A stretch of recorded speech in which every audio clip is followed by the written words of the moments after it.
Inday! Ito, nagluto kami ng legit na pork curry. Pero ang pinakauna dyan, ginisa nyo yung mixture, yung blended na onions, garlic, tsaka ginger, tapos may red chili. Tapos pinatuyo niya, tapos nilagyan niya ng tomatoes at tsaka curry leaves. Pampabango daw yung curry leaves eh. At tapos, pag tuyo na ng konti, lalagyan ng masala powder and cumin seed. Pampasarap pa rin. Ayan ang walang kamatayang masala powder. Dinagdagan niya, tapos hinalo-halo. Ingatan na hindi masunog ang masala powder, kundi papait ang inyong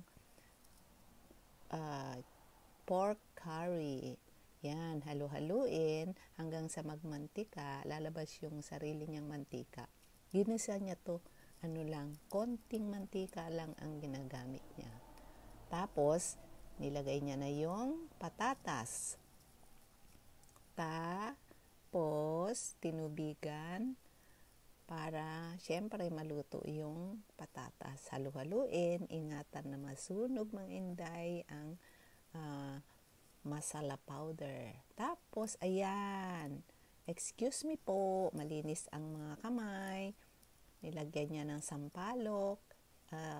Tamarind paste yun, yung nilagay niya. Tapos, nilagay niya na yung pork. Yung pork pala, pre-boiled yun. Nilagyan lang niya ng asin at saka pandan leaf, chili flakes.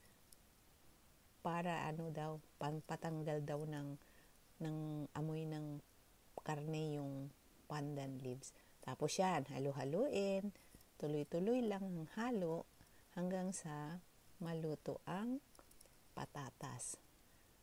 Masarap siya. Alam mo, hindi kami gumagamit ng betchin dito.